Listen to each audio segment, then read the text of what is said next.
വെക്കേഷനായി 10 ദിവസം സമയം കിട്ടി അന്നൊട്ടേ പ്ലാൻ ചെയ്യും. നടന്നും ഇരുന്നും കിടന്നും ഒക്കെ ചിന്തിച്ച് ചിന്തയിലാണെങ്കിൽ മൊത്തവും പാറയും മലയും മാത്രം. ഈ കഴിഞ്ഞ ഒരു 7 മാസമായിട്ട് ഏകദേശം ഒരു 14ഓളം പാറകൾ കയറിയിട്ടുണ്ട്. അതുകൊണ്ട് ഒരൊറ്റ കണ്ടീഷൻ മാത്രമേ ഉള്ളൂ, ട്രിപ്പ് ഇപ്രാവശ്യം പോണത് പാറയിലോ മലയിലോ ആയിരിക്കില്ല. അങ്ങനെയാണെങ്കിൽ ഇപ്രാവശ്യം ട്രിപ്പ് എങ്ങോട്ട്? അപ്പോഴാണ് ബക്കറ്റ് ലിസ്റ്റിലെ വിഷയം എന്റെ കണ്ണിപ്പെട്ടത്. വലിയ പാടൊന്നും വിഴേണ്ടി വന്നില്ല, കാര്യം അതിൻ്റെ അകത്ത് ഇനി ഒരെണ്ണം മാത്രമേ ഉണ്ടായിരുന്നുള്ളൂ. സമയം തീരെ ഇല്ലാത്തതുകൊണ്ടും പൈസ കയ്യിലില്ലാത്തതുകൊണ്ട് നമുക്ക് സൗത്ത് ലോക്ക് ചെയ്യാം. ഇനി സ്വല്പം ഹിസ്റ്ററിയാണ്. കേപ്പ് കൊമോറിൻ എന്നറിയപ്പെടുന്ന തമിഴ്നാട്ടിലെ ഇന്നത്തെ കന്യാകുമാരി 1956 ശേഷമാണ് തമിഴ്നാട്ടിന്റെ ഒരു ഭാഗമായിട്ട് മാറിയത്. 1956 മുന്നേ വരെ കന്യാകുമാരി തിരുവിതാംകൂറിന്റെ ഒരു ഭാഗമായിരുന്നു. അത് എത്ര പേർക്കറിയാം? സൺറൈസിനും സൺസെറ്റിനും മാത്രമല്ല, ഒട്ടനവധി വിഷ്വൽ ബ്യൂട്ടി പറഞ്ഞ കുറേ സ്ഥലമുള്ള കന്യാകുമാരിയിലേക്കാണ് നമ്മൾ പോകാൻ വേണ്ടി പോകുന്നത്. വൺ ഡേ ട്രിപ്പ് ആയതുകൊണ്ട് തന്നെ നമുക്ക് രാവിലെ പോയിട്ട് രാത്രി വീട്ടിൽ എത്തേണ്ട രീതിയിൽ വേണം നമുക്ക് സ്ഥലം മൊത്തം പ്ലാൻ ചെയ്യാനായിട്ട്. ഒരു കിഡിലൊരു പ്ലാൻ കിട്ടിയിട്ടുണ്ട്. വൺ ഡേ ട്രിപ്പ് ആണെങ്കിൽ ഒരു 3-4 എപ്പിസോഡ് ആക്കാനുള്ള മരുന്ന് അതിൻ്റെ അകത്തുണ്ട്. ബാക്കി എന്തായാലും നമുക്ക് വ്ളോഗിൽ കാണാം. അപ്പോൾ ടൈം 2:27 ആയിട്ടുണ്ട്. 5219.2. ഇത് വെച്ചിട്ടാണ് നമ്മൾ ഫൈനൽ കിലോമീറ്റർ ടോട്ടൽ എത്രയാണെന്ന് കാൽക്കുലേറ്റ് ചെയ്യണം. ഓക്കെ, ഒരു കാര്യം വിട്ടുപോയായിരുന്നു. ടോട്ടൽ കിലോമീറ്റർ എന്ന് പറയുമ്പം 103 നമ്മളിതിനെ ഓരോരോ സ്റ്റോപ്പായിട്ട് ഡിവൈഡ് ചെയ്തിട്ടുണ്ട്. സോ ഫസ്റ്റ് സ്റ്റോപ്പായിട്ട് ആഡ് ആക്കിയിട്ടുള്ളത് ഒരു 24 കിലോമീറ്റർ, 25 കിലോമീറ്റർ ഉണ്ടായിരുന്നു. കോവളമാണ് ഫസ്റ്റ് ഡെസ്റ്റിനേഷൻ വെച്ചിരിക്കുന്നത്. അത് കഴിഞ്ഞിട്ട് വേണം നമുക്ക് ഇവിടെ നിന്നും ഇങ്ങറ്റം വരെ എത്താനായിട്ട്. ഗൈസ്, അപ്പം ഇനി റിമൈനിങ് 77 കിലോമീറ്റർ. നെക്സ്റ്റ് എന്ന് പറയുമ്പം മാർത്താണ്ഡമാണ് ഞാൻ വെച്ചേക്കണം. അപ്പം മാർത്താണ്ഡം ഇവിടെ നിന്ന് 44 മിനിറ്റും അതുപോലെ തന്നെ 30 കിലോമീറ്ററുമാണ് കാണിച്ചിരിക്കുന്നത്.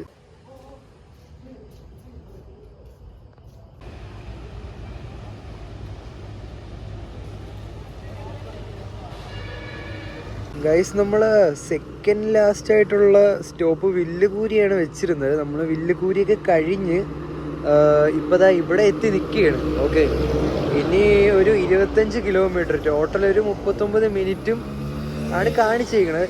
5:35 ആകുമ്പം എത്തും എന്നാണ് ഇവിടുത്തെ മാപ്പ് പറയുന്ന ഒരു പരിപാടി. എന്തായാലും നമുക്കിനി ഇത്രയും കൂടെ ഉള്ളൂ.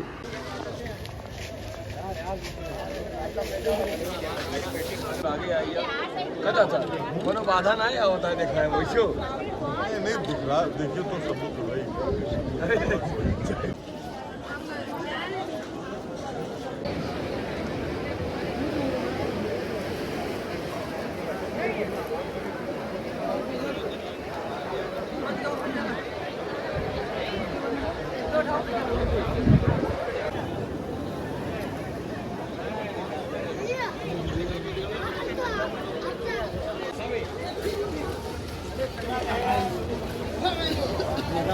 ഗൈസ്, അപ്പോൾ സൂര്യൻ എന്തോ ഉദിച്ച് വരണുണ്ട്.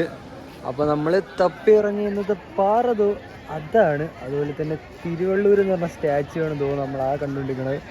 ഇവിടെയാണെങ്കിൽ ഇഷ്ടം പോലെ ആൾക്കാരും തിരക്കും കാര്യങ്ങളൊക്കെയാണ്. ഇത്രയും ആൾക്കാർ സൂര്യ ഉദിക്കണ കാണാൻ വേണ്ടിയാണ് നിൽക്കുന്നത്. അങ്ങറ്റത്തോടൊക്കെ കുറേ ആൾക്കാരുണ്ടായിരുന്നു. ഞാൻ അവിടെ നിന്ന് ഇത്രയും മാറി ഇവിടെ വന്ന് നിൽക്കുകയാണ്. നമുക്ക് ആ പാറയിലോട്ട് പോകാനുള്ള ബോട്ട് സർവീസും കാര്യങ്ങളൊക്കെയാണ് ഇവിടെ കിടക്കണേന്നാണ് എൻ്റെ ഒരു വിശ്വാസം. ഇതിൻ്റെ ടിക്കറ്റും കാര്യങ്ങളും എവിടെ നിന്നാണ് കിട്ടേണ്ടത് നമുക്ക് കറക്റ്റായിട്ട് ചോദിച്ചറിയണം. ഇവിടുത്തെ സൺറൈസ് ഏകദേശം ഉദിച്ച് കഴിഞ്ഞിട്ടുണ്ട്. ഇനി നമുക്ക് ആ പാറയിലോട്ട് പോകാനുള്ള ബോട്ടിൻ്റെ ടിക്കറ്റ് വാങ്ങണം. അതെന്തായാലും 7 മണി ഏകദേശം ഒരു 7:15 ആവുമെന്ന് തോന്നുന്നു.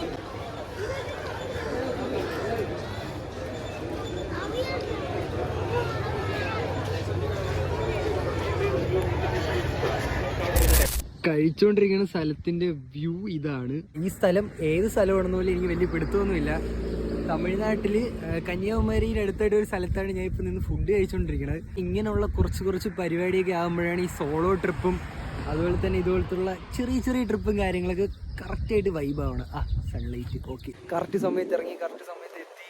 നമ്മൾ ഫസ്റ്റ് സ്പോട്ടായിട്ടുള്ള സൺറൈസ് ഒന്ന് കണ്ട് കന്യാകുമാരിയിൽ വന്നിട്ട് അതിനുശേഷം ഉണ്ടായിരുന്ന എൻ്റെ പ്ലാൻ എന്ന് പറയുമ്പോൾ വിവേകാനന്ദ റോക്കും അതുപോലെ തന്നെ ആ ഒരു സ്ഥലം ഞാൻ കാണിച്ചിട്ട് ഞാൻ പറഞ്ഞത് ഞാൻ അങ്ങോട്ടാണ് പോണേന്ന്. പക്ഷേ അവിടെ ക്യൂ എന്ന് പറഞ്ഞു കഴിഞ്ഞാൽ മുട്ടും ക്യൂ, ഭയങ്കര ക്രൗഡ്. നമ്മളെ വൈബ് എന്ന് പറയുമ്പോൾ മരണമൊഴിക്കൊരു സാധനം കണ്ട് കാണിച്ചു തരാം. കണ്ട അത് ഏത് സാധനമാണെന്ന് കണ്ടുപിടിച്ച് കഴിഞ്ഞാൽ അതിൻ്റെ ടോപ്പിൽ പോവായിരുന്നു. കാര്യം നോക്കിയാണ് ഒരു ലുക്ക് നോക്കിയാണ്. എങ്ങനെ പോലും ഒരു 2 to 4 മണിക്കൂറെങ്കിലും അവിടെ നിൽക്കേണ്ടി വരും. അതുപോലെ തന്നെ അത് കഴിഞ്ഞിട്ട് പിന്നെ തിരിച്ചെപ്പോൾ ഇറങ്ങാൻ പറ്റുമെന്നൊന്നും ഒരു പിടുത്തമില്ല. അങ്ങനെയാണെങ്കിൽ കുറേ മണിക്കൂർ അവിടെ വേസ്റ്റ് ആവും. ഒരു സ്ഥലം നമുക്ക് കയറാൻ പറ്റിയില്ലെങ്കിലും ബാക്കി എല്ലാ സ്ഥലവും കവർ ചെയ്യണം എന്നൊരു എത്തിക്സിൽ മാത്രം ഞാൻ ഉറച്ചു നിന്നുകൊണ്ട് ഞാൻ അവിടെ നിന്ന് ഇറങ്ങി ഞാൻ നേരെ വട്ടക്കോട്ടയിലോട്ട് പോകാനായിട്ട് പോവുകയാണ്. ഈ വട്ടക്കോട്ട എന്ന് പറഞ്ഞ സ്ഥലം എന്ന് പറയുമ്പം ഈ വിവേകാനന്ദ റോക്കിൽ നിന്ന് ഒരു 10 കിലോമീറ്ററിന് അകത്താണ് വരണം. അവിടെ തുറക്കണമെന്ന് പറയുമ്പോൾ 9 മണിക്കാണ്. പിന്നെ ഇന്ന് December 25. എനിക്കറിയാൻ വയ്യ ഇനി പബ്ലിക് ഹോളിഡേയിൽ ഇനി അതും അടച്ചിടുമോ, ഇനി അവിടെ പോയി നെഗറ്റീവാണോ, ഒരു പിടുത്തമില്ല.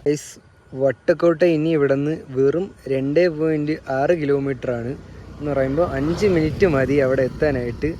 ഇവിടെ നേരെ ചെന്നിട്ട് വലത്തോട്ട്. വട്ടക്കോട്ടയിൽ ഞാൻ ചെന്നിട്ട് എന്തൊക്കെയാണ് അവിടെ കാണാനുണ്ടായിരുന്നത്, അതുപോലെ തന്നെ അവിടെ കയറാനായിട്ടുള്ള പാസ് കാര്യം ഡീറ്റെയിൽസ്, അതുപോലെ തന്നെ വട്ടക്കോട്ടയിൽ എനിക്കുണ്ടായ എക്സ്പീരിയൻസ് കാര്യങ്ങൾ എല്ലാം കൂടെ ഉൾപ്പെടുത്തിയിട്ട് അടുത്ത എപ്പിസോഡിലായിരിക്കും ഞാൻ കാണിക്കാൻ വേണ്ടി പോകുന്നത്. അപ്പോൾ എന്തായാലും അടുത്ത എപ്പിസോഡിൽ കാണാം.